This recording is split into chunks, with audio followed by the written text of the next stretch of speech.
Hey, what's up everybody? It's Lyds, and we're back for some more Thronebreaker, and last time we completed a couple of challenges, couple encounters, including this one down here that we were waiting quite a while to do because we tried it on a few occasions previously, right on the edge of Molderwood. We were unsuccessful, we thought we needed a stronger deck, and fortunately this time we were successful, and in doing so, we actually unlocked a couple of new cards, which is always a welcome sight because we still have yet to craft any new cards ourselves, so that's the only way we're getting new cards. And that could be important because, for today, we are planning to take on another encounter that maybe we haven't been waiting on quite as long as we were for this one, but I'm talking going back up north to the Vrigith encounter with the Nilfgaardians up here, and we tried this, I want to say, 2 times, where either we need to outscore the Nilfgaardians, which we didn't manage to do, or we need to destroy Vrigith, their leader, and we might have got a little bit closer to doing that. However, now, of course, we've added those new cards to the equation, and I think perhaps we might be looking to make some additional modifications to the deck, specifically to prepare ourselves for that encounter, and that means basically maximizing our damage to the greatest extent possible against one single target. That target will be a boss, and so if there's anything that we're relying on that has the restraint component to it, then it won't be able to target bosses. It's not going to be helpful here. However, we've recently picked up Skull. I'm not sure if this is going to be enough of a difference maker for us in this encounter specifically. It does look amazingly powerful. However, it's more so a quote-unquote wide punish card in that it damages every opposing card in a row, rather than channeling all of its damage on one single card, which is what we'd prefer to do because I think we automatically win if we take down Vrigith. So for that reason, we probably will swap out Skull here and put in, I'm thinking Becker's Dark Mirror could actually be really useful because I'm fairly certain Vrigith was the strongest of the units on their side of the board. So I'd like to believe getting 15 damage on that could be quite useful for us.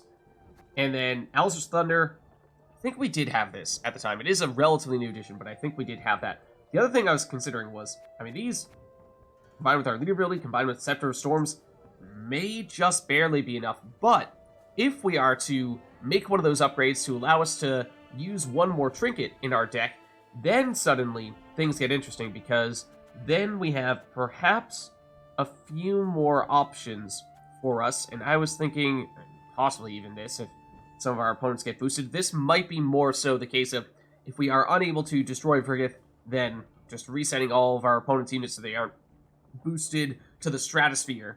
That could be useful for us, but that's also restraint. What I was thinking was, the Dawsbog Runestone, it's 8 damage.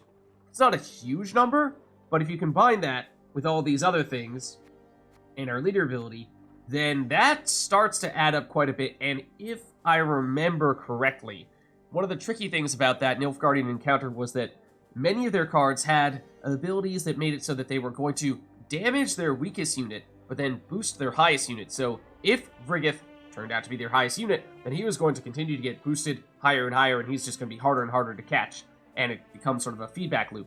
So if we can deal enough damage to not only prevent him from becoming the highest unit, but actually turn him into the lowest unit on our opponent's side of the board, suddenly they may be doing all the hard work for us. So that's why I think it may make sense. We're looking at our workshop here. Let's go for the Royal Treasury, which we can certainly afford. It is one of those more meta upgrades that helps us improve the quality of our deck without directly giving us new cards. And on this occasion, because we do have, for once it seems, actually a surplus of usable cards in this situation, it could be a difference maker. Of course, the other things we were saving up for would have been potentially the Mess Tent, which would reduce the recruit cap of cards by 10%, which we could also afford, but I don't think is going to be as relevant here, because this is the thing that we were just talking about, is that, well, I mean, although we have increased the maximum potential of our deck in terms of increasing the recruit cap, if we don't have good cards to fill in that recruit cap, then it doesn't yet do much for us. That's the whole aspect. We're adding in that additional challenge by not crafting cards, at least not yet. So I'm thinking we can probably hold this off for now and instead go the trinket route. But it is, of course, that's the trade-off, is it's going to take us longer to make this upgrade, and or think this... Have we already gotten this one? Yeah, we did, didn't we? Right? Yeah. I was going to say this would be the big one, but that's not really necessary, because we already have it. So in that case, yeah, I guess this would be the big one, and we can already afford it. So yeah, sure, why not? We'll go for this. And, I mean, even with that, we still have a pretty sizable chunk of resources remaining. I don't think we can afford this next one, so we'd need a fair bit more gold to make that happen. But that could be next on our list, or this one here, which is also not that far away, just requires a little more gold. So, now that we've done that, we can start to consider putting in what I think would be the Dazbog Runestone would be the preferred option. We could potentially go with Skull, but again, because there are some potential synergies, or maybe anti-synergies, on our opponent's side, with the whole, they're going to damage whatever their weakest card is aspect, being able to focus all of our damage on one specific card that we want to make sure they destroy, Dazbog Runestone may be a little bit better than going the Skull route in this situation. Any other encounter, generally speaking, I think Skull is going to be preferable, but when we know there's one unit in particular we want to target, perhaps not. So that is what I'm thinking there. The other thing was that I think we saw that they had, as we've had on one or two other encounters perhaps, they had a palisade wall and a gate in their melee row, completely filling that entire row, which means we were unable to move any of their cards unless we destroy that gate, but it has a whole bunch of armor, and so it probably means that if we're going to try to destroy the gate, we're not going to be able to destroy Vrigith. And so it's a matter of, do you focus all your damage on Vrigith, in which case that's the win condition you're looking for, or you go for the castle or the city wall, whatever it is, and destroy the gate there. That's perhaps more so the way to go if you're trying to just outscore your opponent, which is theoretically also an option, but I don't think that's the direction we're going to go for here. So for that reason, I'm thinking we might get rid of many, if not all, of our Stray Slingers, at least for this encounter. Obviously, they've been great for us in terms of other encounters, but less so this time around. So they were, how expensive were they from a recruit cap cost standpoint? 6 apiece. And by adding in the Dazbog Runestone, which does not cost anything, that actually means that all of the cards that do cost recruit cap points, we can make them that much stronger. So for that reason, we have 4 cards we need to fill in here, and we have almost 40, actually more than 40 recruit cap points to spend here. So we could put in a couple of Gesso Footmen and then have more points to spare. That's tempting. I think they had a couple of big units, so Stray's Infiltrator might not be a bad option. Do we still have any of those in our deck at the moment? We may not. So yeah, I think maybe this, and then remind me what the deal is with the new Gesso Footmen, because obviously we haven't used these yet. We just got them. On round start, appear in the battlefield, so they immediately are on the battlefield. Move this unit to your deck, then summon a random unit from your deck to a random allied row. Okay, so they switch places with the card in our deck, which may or may not be helpful. It means whatever cards do get summoned, we're going to miss out on the deploy ability, but we will get any passive abilities that take effect when they're on the board, or any order abilities. We don't have much in the way of order abilities, but we do have some. So it's an option, but if, for example, it were to summon out a Stray's Bomber and we miss out on setting a row on fire, that would kind of stink. So I think I'm a little reluctant, actually, to use them for that reason. So it's mostly just a matter of putting up a few more points in that case, but I'm not sure that's going to make a huge difference in this encounter, because again, we're focusing on the damage and pretty much exclusively the damage. Then again, what's our alternative? Our alternative is basically a Lyrian Siphon, which is also purely about putting up points. So I mean, this would be a card that would kind of synergize with the Gesso Footman, because at least we're not missing out on a deploy ability if this is the one that gets swapped in. So maybe we do go that route. Is there anything else? Let's see, we do this. And then, I mean, that already gets us up to 25. What other cards we'd want to dump here? I think we might stick with this. We obviously don't have nearly as much damage as we once had, since we lost the, wherever you are, the Lyrian Arbalest. once we got into Eddern.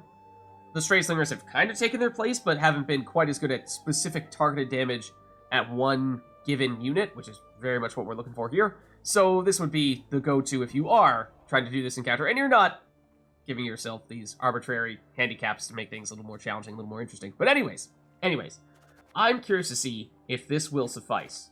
So let's stick to that. And we are also, despite having completed a few encounters, still on low morale. I think that might have been coming from choosing to side with the Nilfgaardians, or at least allowing them to team up with us. So that's unfortunate. It would, of course, make things less effective if we were trying to go the outscoring our opponent's route here. But again, I'm thinking we're going the outright damage route to remove Vrigith. So let's get to one of these fast travel spots, and then we'll head up over there. Because at this point, we are getting far enough along where there are very few encounters remaining.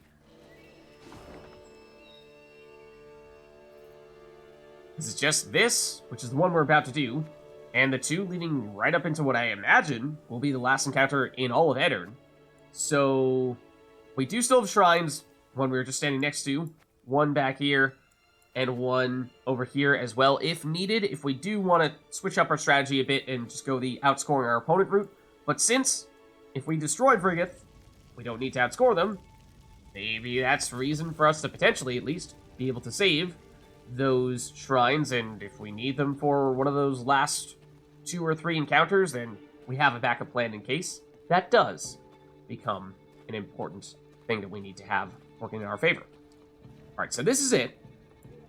As I said, we have modified our deck to increase our single target damage. There was a component, or an aspect, that could make this a little more challenging, is that at one point in time during this encounter last time around, they had a unit that gave all of their cards immunity, so we couldn't manually target Vrigith, and that might throw a monkey wrench into things, but we're hoping our damage is quick enough that that won't become a factor. So, let's make it happen.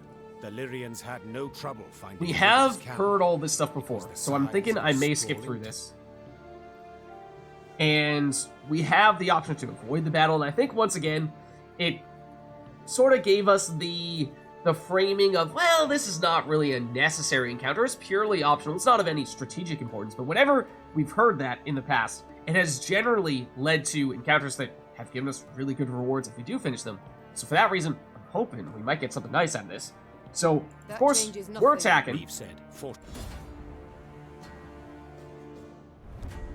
and it is just one round, and we need to either outscore them or defeat the Nilfgaardian army. Or, well, yeah, defeat the Nilfgaardian army, that's outscoring them, or eliminate General Vrigith. That's the approach we're going to take. At least with this first attempt. If it doesn't work out, we could modify our strategy a little bit. Maybe it'll come down to RNG with card draw to a certain extent. Hopefully not. But if it seems like some minor adjustments would not be sufficient, then of course we can just try to outscore them. So let's get rid of Knickers, because Knickers can of course come out of our hand, or rather come out of our deck, so we don't need it in hand. Rayla is potentially very good. Isbel can be as well. They have some damage, if I remember correctly. Infiltrator could be a good way to outscore them. We have much of our damage here and a little bit more with the Stray's cavalry. Alchemists, I don't think are going to work because of their restraints, at least not on Vrigith. So again, these are all of our best options for just outright outscoring, possibly even Isbel as well. So, do we want to go that route here? Do we want to see if we can get more cavalry? Maybe we try getting more cavalry. Or a bomber. That's very nice. Okay, so I love that. More cavalry. Okay, we've 3 redraws remaining. The bomber plus the infiltrator is a little bit iffy, since we can potentially destroy our own card. So maybe we do get rid of you. Reynard can help reset Rayla and Isbel if needed. So, alright, you know, I think we go with this. Come out, Vrigith! It's time you pay for your crimes! Okay, so I don't think he came out immediately last time, as we see. But I think they might play him more or less on their first, or maybe second turn. So if we have a preemptive way to set up our damage, then now is probably a good time to do that. Let's do it with the Strays Bomber. I think that's probably the answer we're looking for. And we'll set this row on fire. And remember, we want to try to get Frigeth to be the weakest card on the board, so I'm deliberately not going to use our leader ability yet. Because if we do, then, I mean, we might be able to take out these Frigeth foot soldiers, but... They might come out from the deck to replace any foot soldiers that get destroyed. I vaguely recall that that might be the case. So I don't think it makes much sense to target these guys. We ideally get Frigeth low enough that he's even below these guys in terms of power. So we hold on to this. There were questions about the footmen. Do we want to swap out a different card for you? And my chief concern was, are we going to miss out on a deployability like the Strays Bomber? We've already gotten the Strays Bomber where we need it, and so perhaps that is not needed for us to get a second one. So maybe there just isn't much risk here, is what I'm saying. And just when you thought things were about to get dull. Okay, so normally that would be a really good exchange. Except that we know because they've completely filled up this melee row, we're not going to be able to do much of any movement. And we've modified our deck to minimize our movement. I was actually thinking of getting rid of Gascon for that reason as well. But, okay, I mean, it's more points, but it's otherwise not a huge deal. Try again. If anyone asks, you've not seen me. So this is a good example of the upside. You can potentially get Gascon, who's way better than the card that we had on the board to start off with. On the bad side of things, you can get the Alchemist and not get the deploy ability, so we missed out on the chance to potentially make another card way more powerful or way weaker on their side. So, I mean, you take the good with the bad. You will pay. Okay, so that's Frigeth. Frigga! I see him. We've got to catch him. Okay, so this is where we want to load up on as much damage as we can get on him as quickly as possible. Alzur's Thunder is interesting because it would wipe you out. And again, there was that question of, does this ability mean that it would also replace any Frigeth foot soldiers with other foot soldiers from their deck? In which case, we're not actually getting rid of any of them.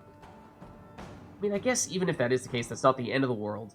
What I would be more concerned about is hitting this foot soldier, not destroying it would, go down to 4 power, which would make this the weakest card on the board, and so we want to be trying to destroy Frigeth.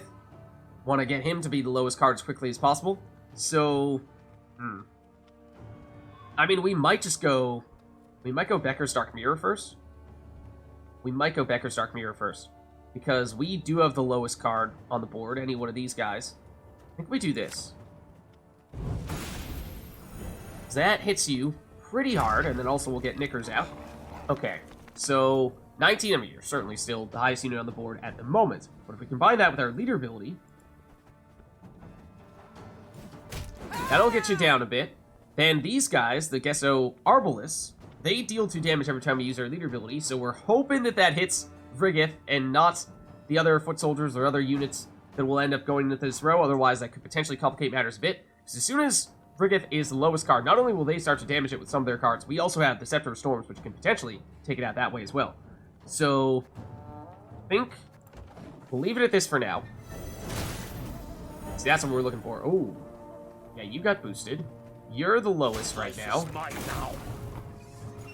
Okay, so if we were to use Scepter of Storms, we could almost take you out. I mean, except Alzur's Thunder on you gets you down to a 3, and you go down to a 2. So it would damage you first. It's so close. It's so close. But you'd be down to a 2. Scepter Storms would actually have enough charges that it would then shift over to Frigeth, and Frigeth would be the lowest. I think that's worth it. Think that's worth it. Because then we do this, and down he goes. Got him! Simple as that. Surrender afore long. Simple as that. We just need more damage. That's all there is to it. The Lyrians won the day, despite their foe's distinct advantage. Historians later ascribed Meve's victory to her light troops' superior maneuverability in the difficult terrain compared to the plate-clad Nilfgaardians. But if you ask me, that wasn't it at all. A storm of fury had been quietly gathering in the Lyrians' hearts, a squall of rage stoked by the Nilfgaardians' unparalleled cruelty towards the conquered. And no one embodied this barbarism more perfectly than General Frigeth. Meve's men were ready to sacrifice anything to see him punished. Is that our first fourth wall break from the narrator? I don't know. that was odd. I did not see that one coming. But yeah, as it turns out, it just comes out to having a whole lot of damage. And we deliberately loaded our deck with a whole lot of damage, and it made it exponentially easier than it was before. They dragged the defeated general before Meve. The queen wished to learn why he'd ordered the execution of an entire village. Oh, right, How that the was... Guardians could possibly justify such a crime. That was why we're here in the first place. I'd sent a detachment to Horton to procure feed. Captain Gaynor commanded it. While he was verifying their grain stores, they barricaded him in the barn and put it to flame. The queen listened to the general's story, her face a mask, betraying nothing. Murdered. One man was murdered.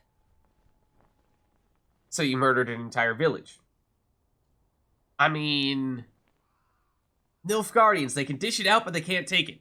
That's what it sounds like. I mean, obviously, eye for an eye makes the whole world blind, yes. So, one person's wrongdoing doesn't justify another person's wrongdoing. True. However, see, I mean, it's just a totally unequal reprisal for what happened to their captain. Frigga raised his eyes to Meve's.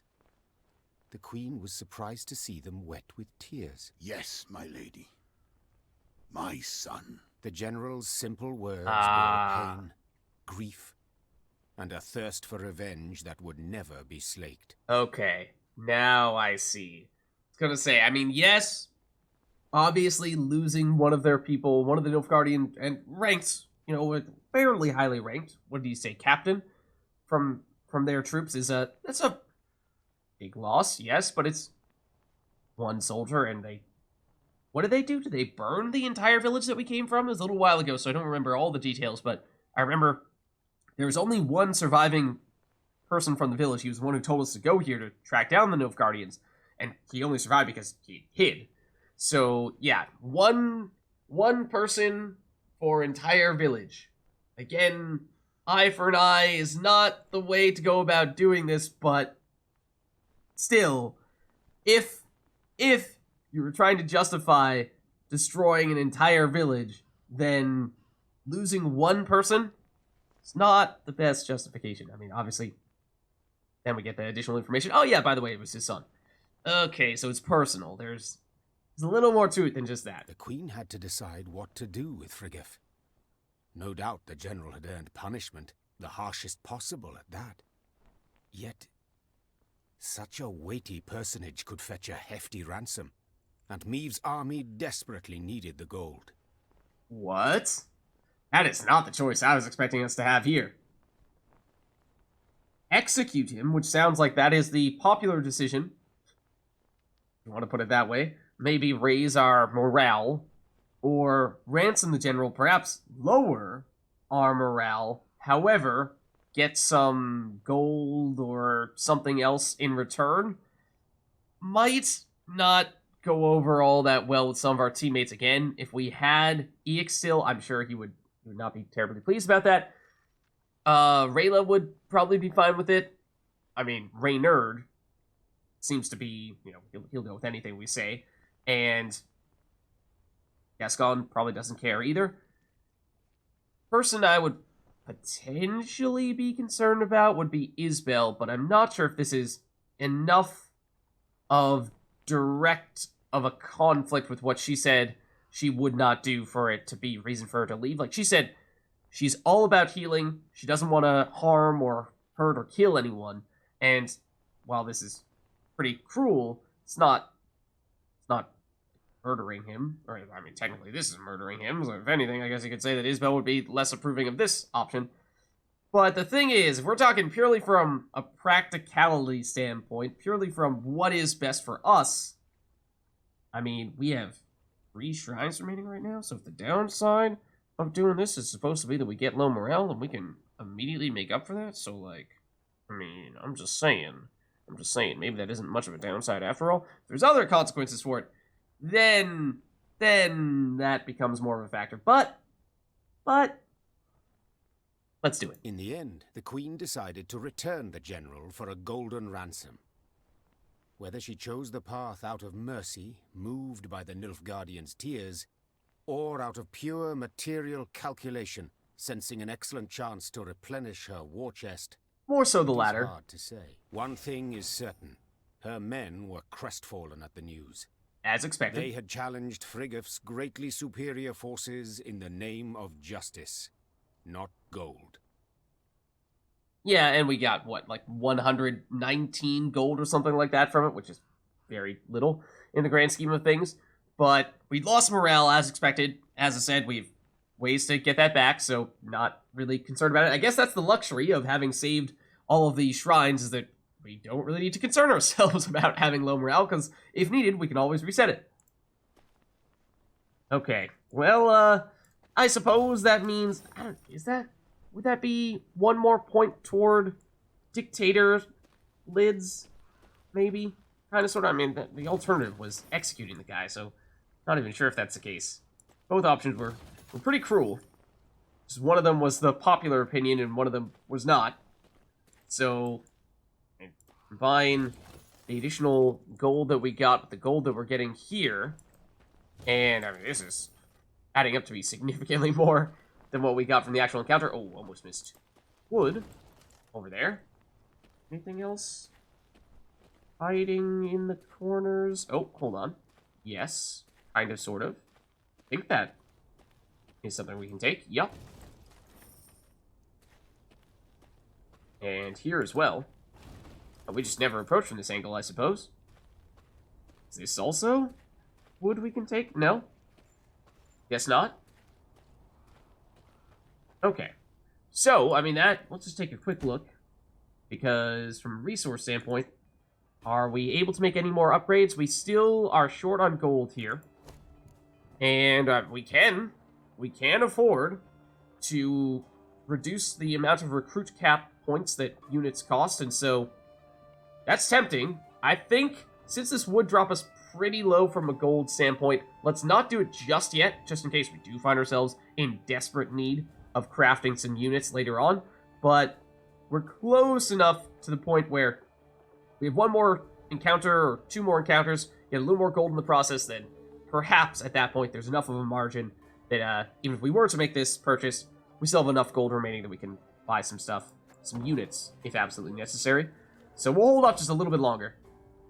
But I'm thinking the other thing we're going to want to do is head back over to the villager that first informed us of the Nilfgaardian camp over there, who presumably is still over here. Now, I don't know if he'll have anything to say, but he was the one that told us to go there in the first place. Could have run for help, I know. Well, it doesn't seem like it. I feared the Blackclads would catch wind of me, hear me. So this is what they did. They burned down this village. Yes, after the villagers killed Friggate's son, which is obviously terrible, but it doesn't mean that the Nilfgaardians were justified in destroying an entire village. Is basically what I was getting at. Okay, so with that in mind, that means that all we have remaining are 2 points of interest over here. They are right next to each other. So I kind of assume that they are almost combined, and that one is going to naturally lead itself straight into the other. I don't know if that's actually going to be the case or not, but perhaps we're about to find out. Let's see, there is one that's slightly further north. I mean, how are these not interrelated, right? I don't know. Let's check it out. Maybe this is just this one little house? Your Majesty, the town is indeed deserted, but prisoners remain shackled in the dungeons beneath the courthouse. The Eternians must have forgotten them during their retreat. What should be done with them? We could use them to bolster our forces, though I have an inkling they may not prove the most disciplined of recruits. Okay, every soldier counts. We take them with us, reduce our morale but gain recruits. Or we don't want such degenerates in our ranks. Excuse me! I feel personally attacked. Yet I can't let them rot in the dungeons. Release them. So here's what I was just talking about before. kind of a luxury to have already be on low morale, first and foremost, which means we can't go any lower than what we already have, so why not do this? The other thing is that even if we were on high morale right now, we're neutral morale. We have all those shrines that we've saved up, and so lowering our morale is not really a threat to us because we can just reset it whenever we need to. So for all those reasons, fine, why not? We'll take the recruits. Okay, so that gets us up to 260 there, which is nice. And so that was one of the encounters here. But it leaves us with this big one in the middle, which I assume will trigger as soon as we step in. As Meve passed the city of Harmelin, one of the peasants she'd saved from Nilfgaardian captivity requested an audience. Be taking leave of you here, milady. Folk from our parts lives in Harmelin. We'll manage. But, milady, we thank you for taking pity on us, time and again.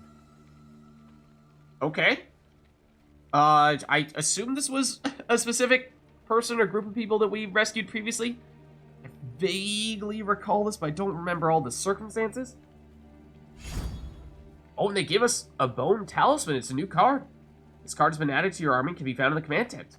We've nothing, milady, or nears enough. Black-clad bastards took all's worth taking. Except in this amulet. Been in my family for ages, kept us from harm.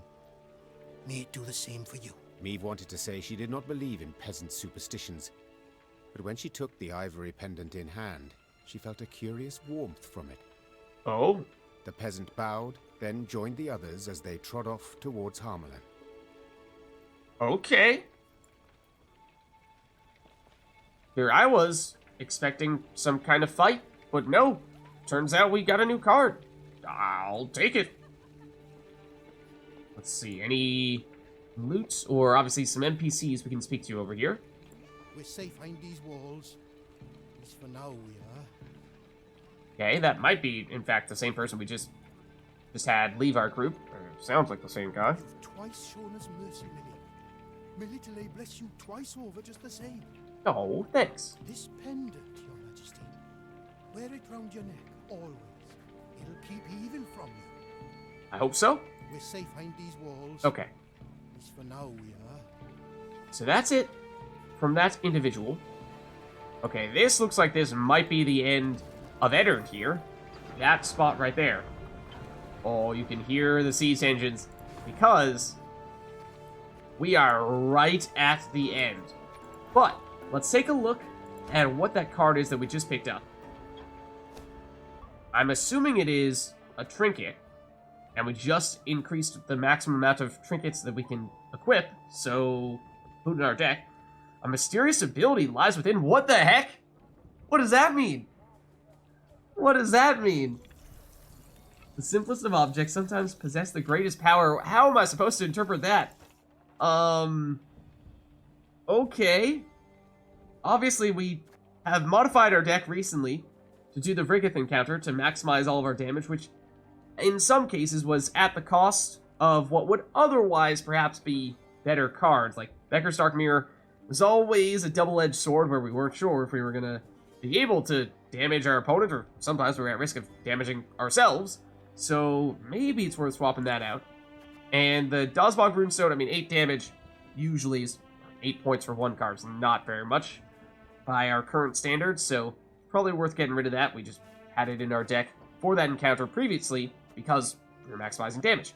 So maybe we go back to some of the ones we were talking about before. Skull, we were saying might be a strong option. A little bit situational because it does require that our opponent deals enough damage to us to destroy some of our units to put some cards in our graveyard, or that we have a multiple round encounter so that we naturally get some cards going into our graveyard. Whereas one round encounters with our opponents using little to no damage could be borderline potentially useless, but take a little bit of risk on that since it is a new edition. And I guess likewise with the Bone Talisman, we'll see what this mysterious ability is all about. I'm curious. Don't tell me what it is. I want to experience it firsthand. So, other than that, I mean, we did also swap out some of our, or potentially all of our Strays Slingers? Yeah, we did. So I'm thinking we might want to put those back in before we forget. And I think, what did we do to replace them? We threw in the Gesso Footman, was it? Yeah. Which we saw in some cases will work well, in other cases will not work so well. So it's a bit of a mixed bag. You could potentially build your deck in such a way that if you have 100% order abilities and little to no deploy abilities, there's little to no risk of using it. But that's not the case for us right now, so for that reason, I think we might wait before we put it in. And, you know, it'll be an option. It'll be an option for us. We want to choose to mix up our deck a little bit later on. Would like to get more of the Slingers in, though, because that is generally one of our go-to cards. So, Infiltrator, I think, is another card that we had put in there recently, but might want to get rid of that, and then maybe also get rid of one of the Strays Cavalry. That's usually, I think, not as strong for us as the Stray Slinger is. And then from there, I mean, we do have some cards to choose from, which is an odd feeling. It's like we can actually build a deck. I hesitate to say to our choosing, but we can modify our deck at least a little bit. So we're making progress in that sense. We are still making progress. So that's a good sign. And with that, I think this is a good place for us to wrap up here because, well, we have what appears to be something awfully big awaiting us just around the corner because, as I was saying, this appears to be the end of Eder. So, thank you all for watching. Hope you enjoyed the video, and I'll catch you next time.